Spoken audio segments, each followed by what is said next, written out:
The Korean War is often called the Forgotten War in the US, and that extends to Hollywood as well. Unlike World War II and the Vietnam War, the Korean War has relatively few American films dedicated to it. However, during the war itself and in the immediate years after, Hollywood did produce several movies, many of them pure propaganda films, mostly covering pilots' experiences. Some of these movies include The Steel Helmet, directed by Samuel Fuller, one of the first Korean War movies known for its gritty realism.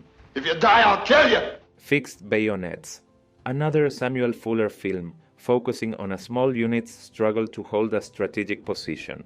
When you hear a tank, that's the main event. A tank means they'll push through us like we were a paper bag. The Bridges at Tokori, starring William Holden, about US Navy pilots in combat. Porkchop Hill, starring Gregory Peck, based on real battles fought by American troops. 6, douse those lights!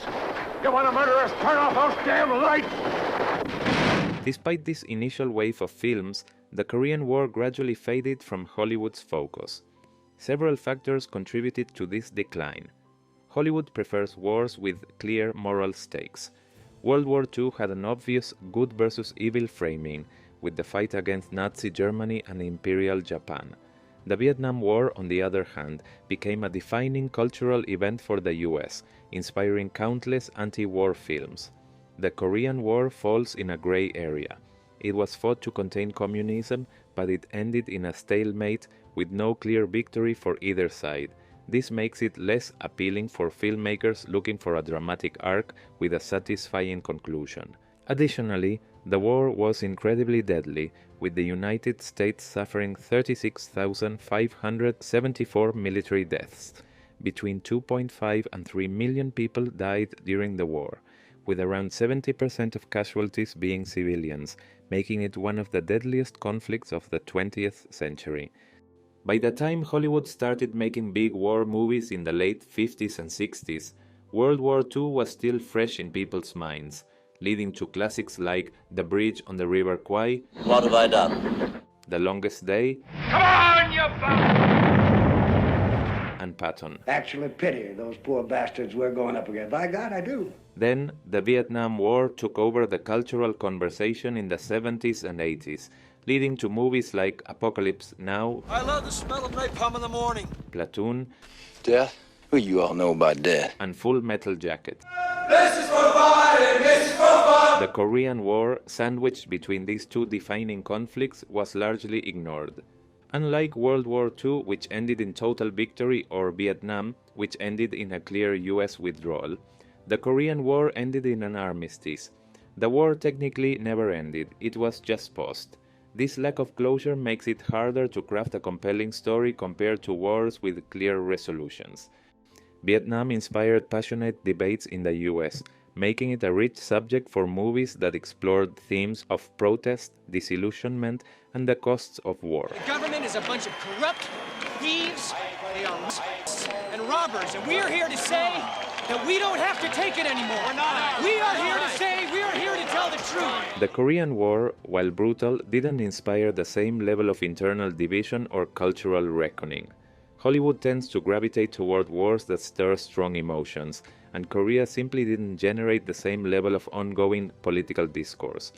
The most famous depiction of the Korean War in pop culture was MASH, a film and later TV series that was really an allegory for Vietnam. War isn't hell. War is war and hell is hell, and of the two, war is a lot worse. Because MASH dominated how people saw the Korean War, Hollywood may have felt there was no need to explore it further. It would be hard to call what we've been through fun, but I'm sure glad we went through it together. Since the Korean War involved direct US conflict with China, making a major movie about it today could strain Hollywood's relationship with the Chinese market. Given that China is now a crucial box office region, studios might avoid revisiting a war where China and the US were on opposite sides. More recently, there was an attempt to cover the war in the 2022 film Devotion, starring Jonathan Majors and Glenn Powell. It tells the story of the comradeship between naval officers Jesse L. Brown and Tom Hudner during the Korean War. Tom, he's on the breaker! I'm gonna bring him to again. Jesse L. Brown was the first African-American aviator to complete the United States Navy's Basic Flight Training Program, the first African-American naval officer killed in the Korean War, recipient of the Distinguished Flying Cross. Although receiving good reviews, the film was a box office failure. In my opinion, it would be much more interesting to start seeing more South Korean movies about the war, or even North Korean ones if that were remotely possible, given that South Korea is becoming so prominent globally in culture. Their perspective on the war, its impact, and its legacy could offer a fresh take that Hollywood has failed to deliver. If you enjoyed this video, please give it a thumbs up, share your thoughts in the comments below. And to stay updated on future videos, don't forget to subscribe.